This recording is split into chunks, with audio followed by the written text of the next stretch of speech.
What's up, YouTube? This is Too Raw for TV.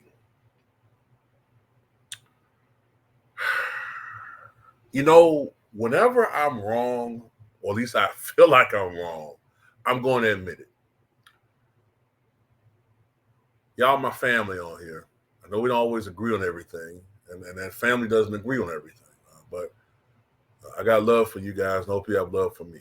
Even the ones who are sub to me and hate my guts, I don't hate you, even though you might get on my damn nerves. Man, why you always hating on LeBron? I was wrong, man, about JD Vance. I was wrong. I was wrong. And I'm not infallible. I love politics. I've been eating, sleeping, breathing, fucking politics since 1988. But we all make mistakes. In theory, JD Vance is a good pick. In theory. He's from the region that Trump knows is very important, the Midwest. He's in close proximity to Michigan and Pennsylvania and Wisconsin, which are going to pretty much determine this election. He has an appeal to blue collar workers. Had this been Biden he was running against, JD Vance would have been, especially considering Trump has, or at least had, a big edge over Biden in the swing states, important states, and also important, possibly picking off some of the other blue states. Biden was an extremely weakened state, so JD Vance was a solid, safe pick. In theory. Okay. However, as we all know, Biden has bowed out.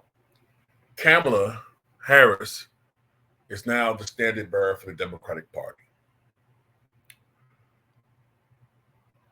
And with the change in candidate come the change in circumstances. Now, with Kamala at the top of the ticket, and I don't know who she's running with, but the focus is going to be on Kamala. Now, the Republican ticket is two white men. Okay? So that's going to be compared against Kamala, who's going to be portrayed by the media as a historic candidate. They're basically trying to make her the female Obama, which I know she's not. She's a fraud, and I'm never going to vote for her. But the dynamics have changed. We talk about how we don't really know much about Kamala as far as her viewpoints and her, there's not that much known about how she feels about every most major issues. But we don't even know JD Vance. Not most people. They don't know him. And the more they're beginning to uncover about JD Vance, the more people aren't going to like him. And some of his viewpoints in the past, I think, are going to be used against him and Trump. To be honest with you, if they had known that Kamala was going to be at the top of the ticket, if Trump had knew that he was going to, that Kamala was going to be at the top of the ticket, I don't think that he would have picked JD Vance. I think he's regretting it. To be honest with you, Trump would have been better off picking someone like Byron Donalds. I'm talking about strategically. So that he could have made history on that ticket. But you know what? They never would do that. Because they can't stomach a black person being near the scepter of power. They can't stomach it. they'll use somebody as, like Byron Donalds, like as a surrogate.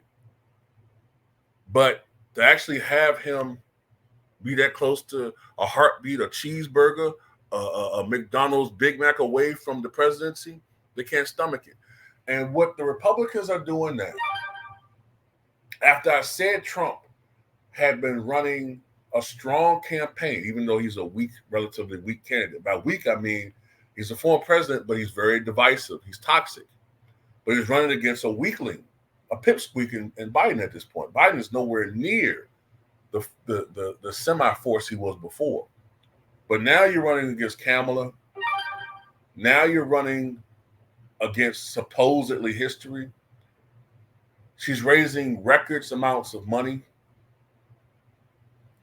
And the thing that Republicans should really be concerned about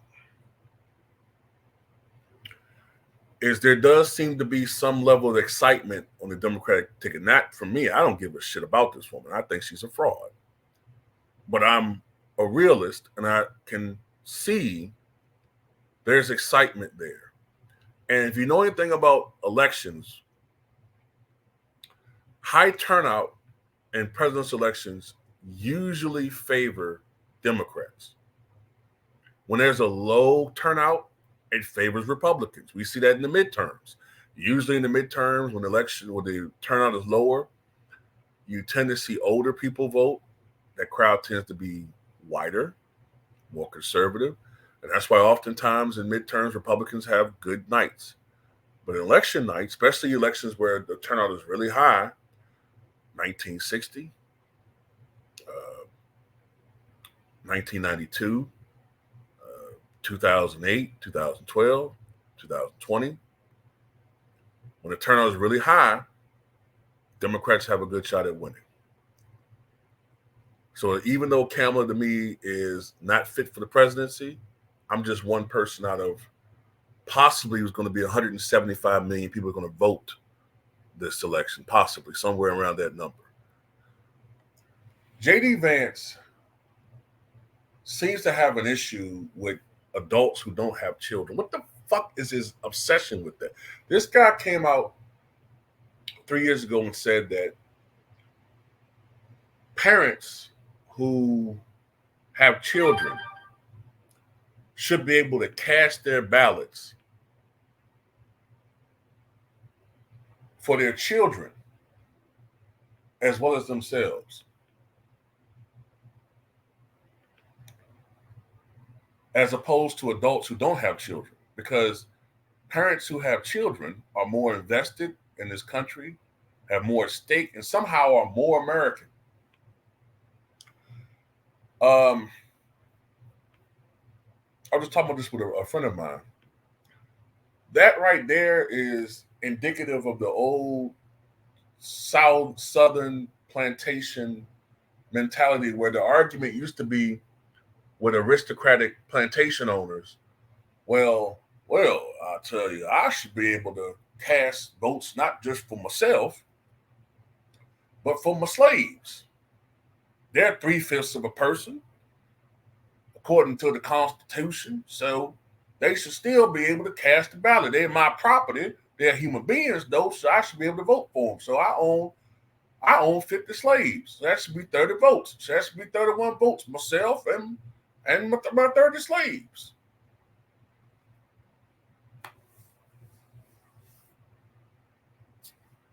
Then he rails against women who don't have children. I don't, then, the Republicans can just go against Kamala and her awful, even though it's not an extensive record, go against her record, attack her on her record.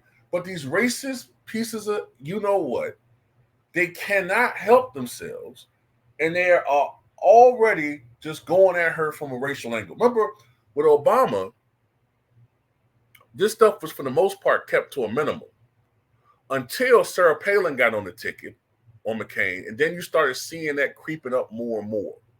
McCain, rest his soul, he tried to keep it a civil, intelligent and issues-oriented campaign.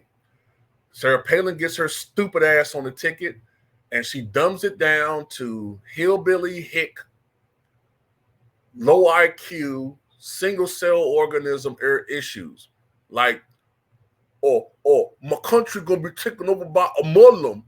Oh, is he a Muslim? The lion African. Remember those signs? Lion African and all this stupid ish. JD Vance is on that. He's on that. He's on that. Fox News, after faking like they are trying to be inclusive and showing all these token blacks at the RNC convention, talking about you trying to make an appeal to black men.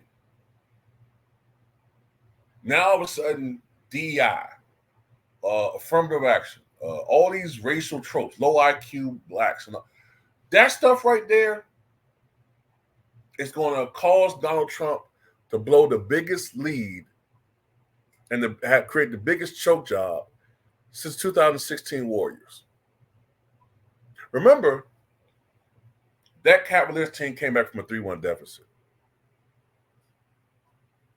Now they got an assist, of course. Game 5, Draymond Green injured. Not injured, suspended. Never seen a suspension before in the NBA Finals, before or since. And of course, they were also helped by the combination of Andrew Bogut getting hurt, which opened up the driving lanes for players, particularly LeBron and Kyrie. And also remember, Harrison Barnes forgot how to shoot the fucking ball. Kamala's going to get an assist from the left-wing media. They're doing it now. They're pushing cook polls. They're creating this illusion that she has all this momentum. Some of it's real, some of it's not. And they're going to trudge up everything that Donald Trump said in the past. There's already a book coming out that said that his nephew said that he used to say the N-word liberally. That's going to galvanize black people to vote. I talked about this yesterday, to vote for her. They're going to play that card. It's effective. They're going to use racial tragedies like the Massey shooting to get people to go out there and vote for her. They're going to do all this stuff. JD Vance, he's said some stupid stuff. Then again, JD Vance also said 8 years ago that he thought Trump was, Schicklgruber. I don't want to say his name, but you know what I'm talking about.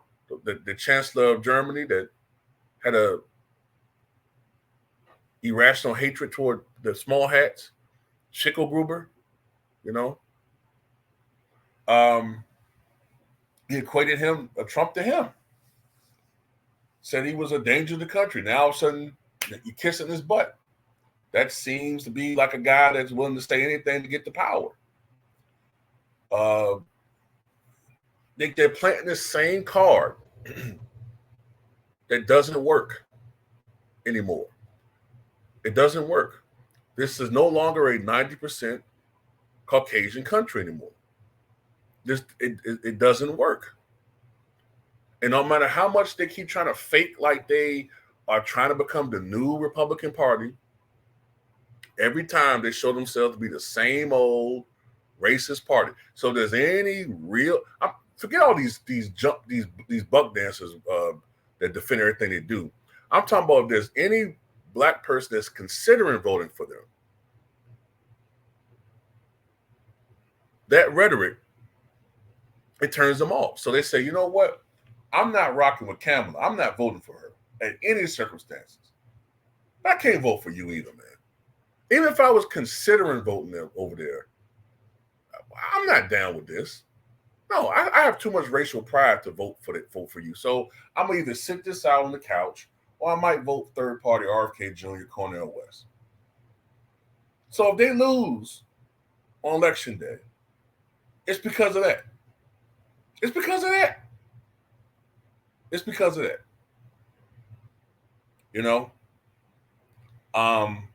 I was wrong about JD Vance. Now that I'm seeing more and more about him, I was wrong. I think that it wasn't a good pick. I wasn't, and that's a mistake on my part. You know, um, I was under the impression that he was a more moderate Republican. Nope. You know, and the media, you know, they're going to be looking up for something on this guy. They're going to be looking up some more dirt. There's going to be some other audio is going to pop up that he said something stupid. And, you know, like I said, I'm going to end this video on this.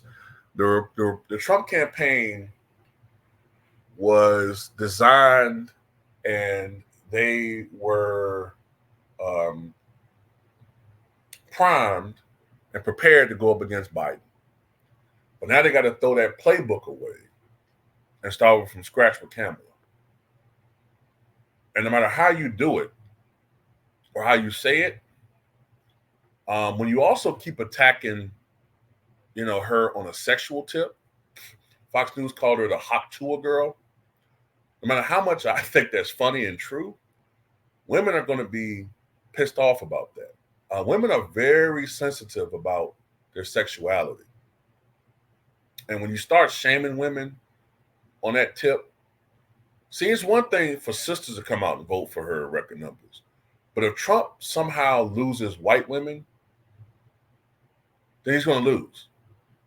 And there's already some evidence that white women who voted for him in 2016, and I think he kind of broke even with them in 2020, he's losing them. It's one thing to be masculine, but when you become downright misogynistic, you know what I'm saying?